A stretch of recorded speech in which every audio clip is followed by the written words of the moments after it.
Hello everyone, in today's video I'll show you on how you can record or screen record with sound on ShareX. And so the first thing that you want to do is to actually click on the task setting right here. And then right after you want to navigate through the screen recorder.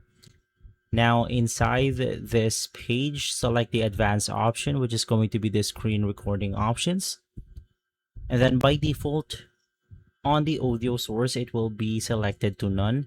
So if you actually want to record something like your microphone, you could just go ahead and select that right here.